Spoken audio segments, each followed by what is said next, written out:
संधि के अंतर्गत आने वाली शब्द संधि के बारे में पढ़ेंगे और ये देखेंगे कि विसर्ग संधि किसे कहते हैं, इसकी परिभाषा क्या होती है, इसको हम लोग कैसे हल करते हैं। देखिए पहला सूत्र क्या है, विसर्ग का सूत्र है विसर्जनीयस्य स। क्या है, विसर्जनीयस्य स, ये सूत्र है। इस सूत्र का अनुसार होता है कि जो विसर्ग होता है, विसर्ग को हम लोग स में बदल देते हैं। कौन सा स, देखिए स में बदल देते हैं। अब इसकी और डिटेल व्याख्या क्या कह रही है कि खरी विसर्जनीयस्य स स्यात्, करा कि खर प्रत्याहार, खरी का अर्थ है खर प्रत्याहार वर्ण के बाद, खर प्रत्याहार में जो जो वर्ण आते हैं, अगर विसर्ग के बाद क्या है, विसर्ग के बाद अगर में खर प्रत्याहार के वर्ण हो तो विसर्ग को हम लोग किस में बदल देते हैं, स में बदलते हैं। अब देखिए हम लोग ये बताते हैं कि खर प्रत्याहार किसे कहते हैं। देखिए खर वर्ण क ख च छ ट ठ त थ प फ और स, इनको हम लोग क्या कहते हैं, खर वर्ण कहते हैं। ठीक है, अब आपको समझ में आ गया होगा कि खर वर्ण हम लोग किसे कहते हैं। अब नियम क्या है कि यदि विसर्ग के बाद, इसको हम लोग क्या कहते हैं, खर कहते हैं, इसको हम लोग क्या कहते हैं, खर वर्ण कहते हैं। और यही सूत्र बता रहा है कि यदि विसर्ग के बाद ये शब्द हो तो विसर्ग को हम लोग किस में बदलेंगे, स में बदलेंगे। लेकिन अब हमारे पास स कुल कितने होते हैं, 3 होते हैं। एक संकर वाला स होता है, एक षटकोण वाला स होता है और एक सवाल वाला स होता है। तो इन स का देखिए नियम क्या है, पहला नियम हम लोग बता रहे हैं। कह रहा है कि यदि विसर्ग के बाद क्या हो, च और छ, ये देखिए विसर्ग के बाद क्या हो, च और छ, ये वाला च और छ, ये कह रहा है कि पहले विसर्ग हो, अब विसर्ग के बाद क्या हो, च और छ हो, तो इस विसर्ग को हम लोग संकर वाले स में, आधे संकर वाले स में बदल देंगे। देखिए क्या कर रहा है, यदि विसर्ग के बाद च और छ वर्ण आए तो विसर्ग को संकर वाले स में बदल दिया जाता है। अब देखिए जैसे यहाँ पे देखिए विसर्ग है, पहले क्या है, देखिए हरि, आप देखते रहिए, ये प्लस है, प्लस के पहले क्या आया है, विसर्ग, ये देखिए विसर्ग है और इसके बाद क्या आ गया है, च। अब हमने कहा है संधि क्या करे, ऊपर देखिए नियम क्या कह रहा है कि यदि विसर्ग के बाद च और छ वर्ण आए तो विसर्ग को हम लोग स में बदल देते हैं। तो ये हमारा जो विसर्ग है, देखिए ये जो विसर्ग है, इसको हम लोग किस में बदलेंगे, स में, संकर वाले स में। तो ये क्या हो जाएगा, हरिश्चंद्र, ठीक है, ये हो जाएगा हरिश्चंद्र।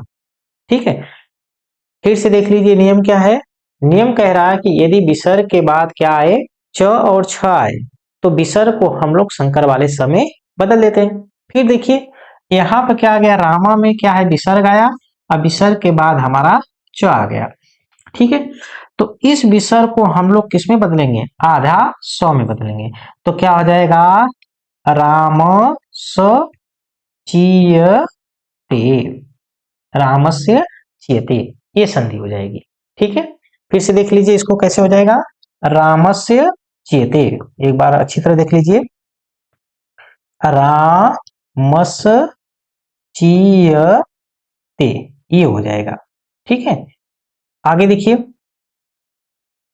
अब कह रहा है कि दूसरा, अभी वही चल रहा है, दूसरा देखिए क्या कह रहा है कि यदि विसर्ग के बाद हमने क्या है कि च छ को पढ़ रहे हैं, फिर से देखिए च छ को उसी को पढ़ रहे हैं, तो हमने कहा था कि यदि विसर्ग के बाद क्या आए, च छ आए तो विसर्ग को हम लोग संकर वाले स में बदल देते हैं।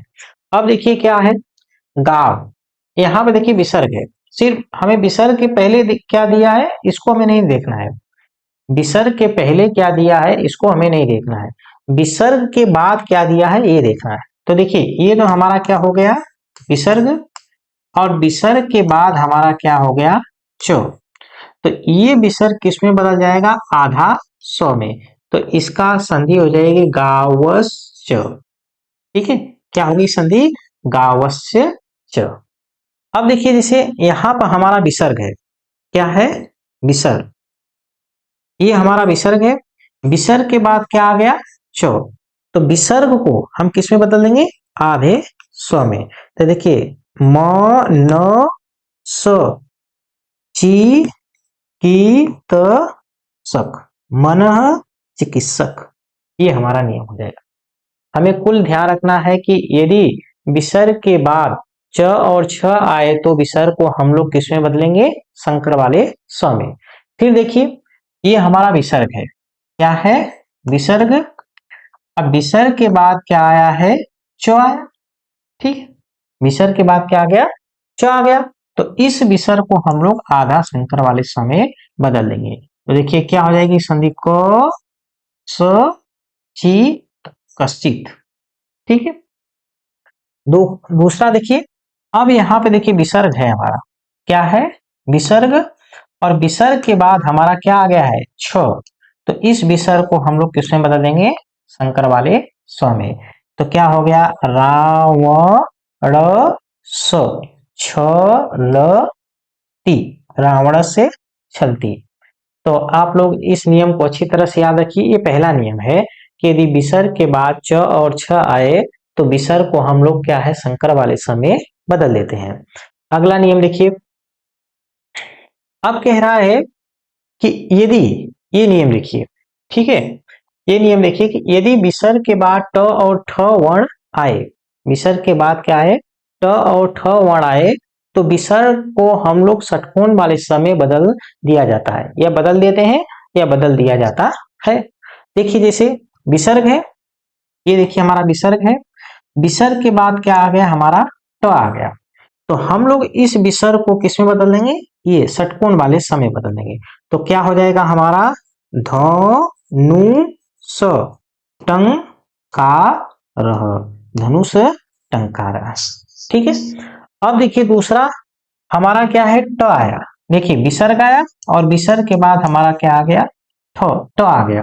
तो क्या करेंगे, च तू स टी का, चतुष्टिका, ठीक है। ये देखिए हमारा एक नियम हो गया। इसमें दूसरे वाला ये नियम में क्या करा है, यदि विसर्ग के बाद ट और ठ आए तो विसर्ग को हम षटकोण वाले स्व में बदल देते हैं। आगे देखिए, अब तीसरा नियम ये कह रहा है कि यदि विसर्ग के बाद क्या आए, त और थ आए, क्या आए, त और थ। देखिए अपने हर प्रत्याहार में अपने कुल मिला के पांचों वर्ग का जो अपने वर्ग होता है, उन पांचों वर्गों का अपना प्रथम और द्वितीय वर्ण आ रहा है। तो अभी तक हमने दूसरे का और तीसरे का पढ़ लिया, अब हम लोग चौथे वर्ण का पढ़ रहे हैं। क्या करा है कि विसर्ग के बाद त और थ वर्ण आए, विसर्ग हो और विसर्ग के बाद त और थ वर्ण आए तो विसर्ग को हम लोग स में बदल देते हैं। देखिए यहाँ पे ये विसर्ग है, क्या है, ये देखिए विसर्ग यहाँ पे आ गया। अब विसर्ग के बाद हमारा क्या आ गया, तो इस विसर्ग को हम लोग किस में बदल देंगे, आधा स्व में। तो क्या हो जाएगा, देखिए न म आधा स्व ते, नमस्ते, ठीक है। अब देखिए यहाँ पर विसर्ग है, विसर्ग के बाद हमारा क्या आ गया, तो इस विसर्ग को हम लोग किस में बदलेंगे, आधे स्व में। तो देखिए क्या हो जाएगा, बालक आधा स्व तनोति, बालकस्य तनोति, ठीक है। आगे देखिए, अब वासरी एक नियम और आ रहा है। वासरी नियम का अर्थ है कि यदि विसर्ग के बाद हमारा स, संकर वाला स, षटकोण वाला स और या सवाल वाला स आ जाए, इन तीनों में से कोई आ जाए, विसर्ग के बाद अगर में, देखिए विसर्ग हो, विसर्ग के बाद या तो स आ जाए या षटकोण वाला स आ जाए या सवाल वाला स, ये तीनों में से कोई आ जाए, तो विकल्प से या तो विसर्ग को हम विसर्ग ही रहने देते हैं, या विसर्ग के बाद अगर में स आया है तो इसको हम संकर वाले स में बदल देंगे, विसर्ग के बाद षटकोण वाला स आया है तो आधा इसमें बदल देंगे, और विसर्ग के बाद अगर में स आया है तो इसको हम लोग किसमें बदल देंगे, इसमें बदल देंगे। देखिए क्या है, विसर्ग के बाद स वर्ण आए तो विसर्ग को विकल्प से विसर्ग ही रहने देते हैं या फिर निम्नानुसार परिवर्तन किया जाता है। कैसे देखिए परिवर्तन किया जाता है, अब एक मिनट इसको मिटा दीजिए। आगे हमने लिख रखा है। अब देखिए, यदि विसर्ग के बाद, देखिए विसर्ग के बाद क्या आए, स आए, तो विसर्ग को हम लोग किस में रहने देते हैं, स में। यदि विसर्ग को षटकोण वाला स आ जाए तो इसमें आधे षटकोण वाले स में बदल देंगे। और अगर मैं विसर्ग के बाद सवाल वाला स आ जाए तो विसर्ग को हम आधे स में बदल देते हैं, या तो हम बदलेंगे या तो विसर्ग का विसर्ग ही रहने देंगे। अब जैसे देखिए, यहाँ विसर्ग है, अब विसर्ग के बाद हमारा क्या है, स आ गया, तो यहाँ पे दो संधि होगी, या तो हम लोग विसर्ग को विसर्ग ही रहने दें या फिर विसर्ग को हम लोग इसमें बदल दें। दो संधि होगी, देखिए एक होगा हरि प्लस सेते, एक संधि तो ये होगी, ठीक है, एक संधि ये होगी। दूसरी संधि क्या होगी, हरीश सेते, दूसरी संधि क्या होगी, हरीश सेते, ठीक है। देखिए पहले, अब इसमें क्या, देखिए विसर्ग है, अब विसर्ग के बाद हमारा क्या दिया है, सो, तो यहां पे एक संधि तो हो जाएगी मनः, मनः प्लस संताप, अर्थात कहने का अर्थ है कि इसमें से सिर्फ प्लस को हटा दीजिए, कोई परिवर्तन नहीं करना, जो जैसा है उसको वैसा ही लिख दीजिए। या फिर दूसरा इसको करिए, देखिए विसर्ग के बाद सौ है, तो इस विसर्ग को हम लोग किस में बदलेंगे, आधे सवाल वाले सौ में, तो इसका होगा मनस संताप, मनस संताप, ठीक है। अब देखिए यहाँ पे फिर विसर्ग है, यहाँ पे देखिए विसर्ग, अब विसर्ग के बाद क्या हमारा आया, सौ, तो इस विसर्ग को दो तरह से संधि होगी, या तो इसको लिखिए कविय सोबते, या तो इसमें विसर्ग को विसर्ग रहने दीजिए, ये विकल्प से है, आप दोनों में से कोई भी करेंगे वो दोनों सही माना जाएगा, या फिर इसको आप कर दीजिए कवि सोबते, ठीक है। देखिए दोनों में से कोई भी करेंगे, ऊपर वाला आप करेंगे कवि सोबते या कविस सोबते, दोनों सही है। देखिए अब हमारा नीचे आ जाइए, देखिए विसर्ग है, अब विसर्ग के बाद हमारा क्या है, आधा स है, तो इसको दो तरह से आप कर सकती है, एक तो आप निह स्वार्थ, एक ऐसे कर दीजिए, या फिर इसको आप ऐसे कर दीजिए निस स्वार्थ, ऐसे दोनों में से आप कोई कर दीजिए, ठीक है। फिर देखिए आगे, अब देखिए यहाँ पे फिर विसर्ग है, विसर्ग के बाद क्या आ गया है, स आ गया, तो आप इसको दो तरह से कर सकते हैं, या तो आप दुह साहसी कर दीजिए, या फिर इसको अथवा में वा करके, या इसको दूस साहसी कर दीजिए, ऐसे, ये दोनों सही है, दोनों में से कोई गलत नहीं है। यहां पर देखिए निशुल्क है, विसर्ग है, अब विसर्ग के बाद क्या हमारा आया है, सो, तो इसको एक तो आप ऐसे लिख दीजिए निह शुल्क, निशुल्क, ये भी सही है, और दूसरा क्या है, निश शुल्क, ये भी सही है, ठीक है। दोनों में से आप कोई भी संधि कर लीजिए। देखिए इसमें है विसर्ग, विसर्ग के बाद क्या है, सौ, तो इसको आप ऐसे भी लिख सकते हैं आद्य सकार, या फिर कर दीजिए आद्य आधा सकार, ठीक है। दोबारा देखिए, यहां पर विसर्ग है, विसर्ग के बाद आधा स आ गया, इसको ऐसे लिख दीजिए निह प्लस स्वार्थ, या फिर इसको क्या करिए निस स्वार्थ, ऐसे करिए, इन दोनों में से कोई गलत नहीं है। आगे देखिए आगे, अब क्या है, हमने देखिए च च ट ठ त और थ, हमने देखिए इसको पढ़ लिया था, ठीक है। हमने इन तीनों को पढ़ लिया था, लेकिन हमने क्या है क ख और प फ को हमने नहीं पढ़ा था। तो इसका नियम सीधे होता है कि यदि विसर्ग के बाद क और क ख प और फ हो तो विसर्ग को विसर्ग ही रहने देते हैं, उसमें हम लोग कोई परिवर्तन नहीं करते हैं। ये ध्यान रखिए कि ये सब तो संधि ही चल रही है। अभी इसमें संधि में एक तो देखिए हमारा क्या है कि पांचों वर्ग आया था।